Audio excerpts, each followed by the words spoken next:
Shinde ji, and I doubt if he was involved in the terrorist attack. And they बोलिए।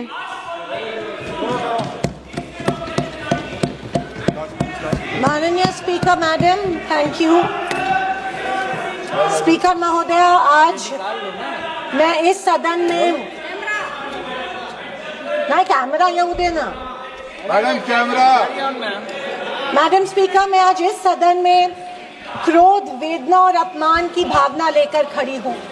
अपमान उन सिपाहियों का जिनको सीज फायर की ऑर्डर अपने देश के प्रधानमंत्री से नहीं बल्कि एक विदेशी से मिली। वेदना उन परिवारों की जिन्होंने पहलगाम के आतंकी हमले में अपने परिजनों को खो दिया। और क्रोध इस सरकार पर जो आज तक पहलगाम के आतंकी हमलावरों को न पकड़ पाई है और न ही उनकी कुछ सुराग ढूंढ पाई है। ऑपरेशन सिंदूर नाम सुनने में देशभक्ति का लगता है, लेकिन असल में ये सिर्फ मीडिया पर किया सरकार का एक तमाशा था। कोई नहीं बता रहा है कि इस ऑपरेशन में हासिल क्या हुआ, कितने आतंकी पकड़े गए, हमारे कितने फाइटर जेट्स गिराए गए, कौन जिम्मेदार है, कौन किसकी गलती है। इसका हिसाब देने का दायित्व इस सरकार का है, मगर देश में सवाल पूछने पर ही पाबंदी है, क्योंकि ये सरकार सवाल सुनना ही नहीं चाहती है, बल्कि ये सरकार जवाबदेही से ही भागती है। अध्यक्ष महोदय, आज की परिस्थितियों को देख मुझे रोम में बने कॉलिसियम की याद आती है। विश्व की सबसे अविस्मरणीय और पुरानी इमारतों में एक है। रोम में बनी कॉलिसियम मनुष्य की कल्पकता और निर्माण क्षमता का एक अभूतपूर्व मिसाल है, पर इसके अलावा वो एक गंदे और घिनौनी राजनीति का भी प्रतीक है। कहा जाता है कि इसका निर्माण उस समय की जनता को खेल और मनोरंजन में उलझाए रखने के लिए किया गया था, ताकि जनता का मूल मुद्दों पर से ध्यान भटक जाए। कुछ ऐसा ही आज हमारे देश की सरकार करती प्रतीत हो रही है। पर अब खेल और मनोरंजन ही काफी नहीं है। किसी महत्वपूर्ण इलेक्शन के पहले आतंकी हमला और फिर सरकार की जवाबी कार्रवाई। आतंकी आए कहां से, कहां गए, ये सरकार को कुछ नहीं पता, पर हमें पड़ोसी देश पर आक्रमण करना है और उसके आधार पर वोट बटोरने हैं। पहलगाम के आतंकी हमले में मारे गए बेगुनाहों की अभी चिता भी ठंडी नहीं हुई थी कि देश के प्रधानमंत्री बिहार में चुनावी रैली संबोधित करने गए। कोई जिए कोई मरे, इनको कुछ फर्क नहीं पड़ता। ये 24/7 चुनावी मोड में रहते हैं।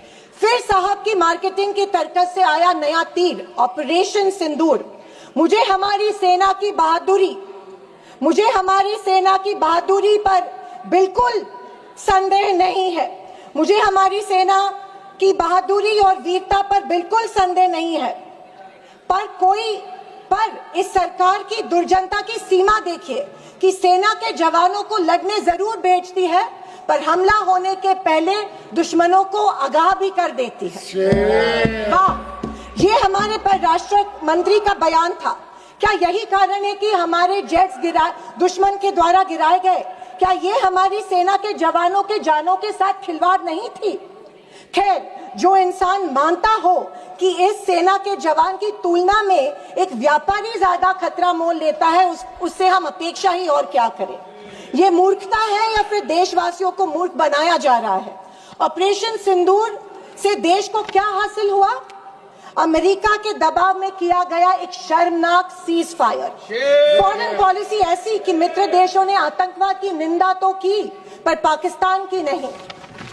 स्पीकर मैडम, प्रधानमंत्री कहते हैं कि ऑपरेशन सिंदूर का जश्न मनाने का पर्व है। किस बात का जश्न मनाए प्रधानमंत्री जी? हमले के पहले आपके विदेश मंत्री दुश्मन को हमले की पूर्व सूचना देते, उसका जश्न मनाए? इसी का असर ये था कि हमारे जेट्स गिराए गए, क्या इसका जश्न मनाए? या फाइटर जेट जो क्षतिग्रस्त हुए हैं उनके पायलट्स का क्या हुआ? इस देश को अभी तक उसकी जानकारी नहीं है, क्या उसका जश्न मनाए? सीज फायर का ऐलान इनके कथित मित्र ट्रंप करते हैं, इससे जो हमारी देश की तीनों सेनाओं का मानसिक खच्चीकरण हुआ, क्या उसका जश्न मनाए? और तो और पहलगाम के आतंकियों को कोई सुराग नहीं, क्या इसका जश्न मनाए? इंटरनेशनल कम्युनिटी में भारत की छवि इतनी कमजोर अब तक कभी नहीं हुई थी। हर चीज को इवेंट मत बनाइए मोदी जी, अपने मन की बात छोड़कर देशवासियों को की सवाल का जवाब देने की भी हिम्मत दिखाइए। याद आती है जब इंदिरा गांधी जी के सामने पाकिस्तान सरेंडर हुआ था और एक हार्ड लाइनर निक्सन जैसे को भी इंदिरा गांधी की बात सुननी पड़ी। और विदेशी नीति की तो हालत और भी शर्मनाक है।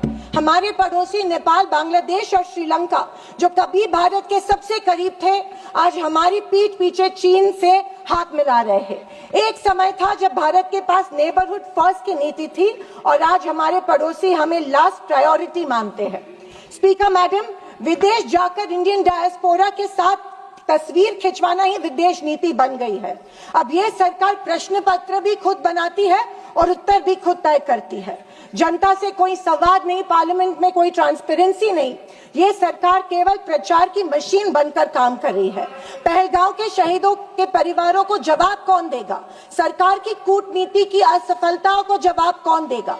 चीन की बढ़ती घुसपैठ और पड़ोसी देशों की बेरुखी का जवाब कौन देगा? अगर सरकार जवाब नहीं देती है तो सरकार को सत्ता में बने रखने का कोई अधिकार नहीं है। विपक्ष का हर सांसद लोगों के सवालों को उठाता रहेगा और अगर सवालों से डरती है तो कुर्सी छोड़ो। ये कुर्सी, ये पद जवाबदेही का है, सिर्फ इवेंट सेलिब्रेशन का नहीं है।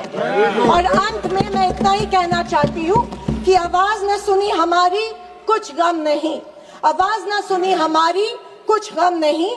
मजलूमों की चीखें तो सुन लीजिए। मन की बातें बहुत कर ली साहब, वक्त मिले तो देशवासियों की गुहार भी सुन लीजिए। महोदय, जय हिंद। श्री सुनील तटकरे जी।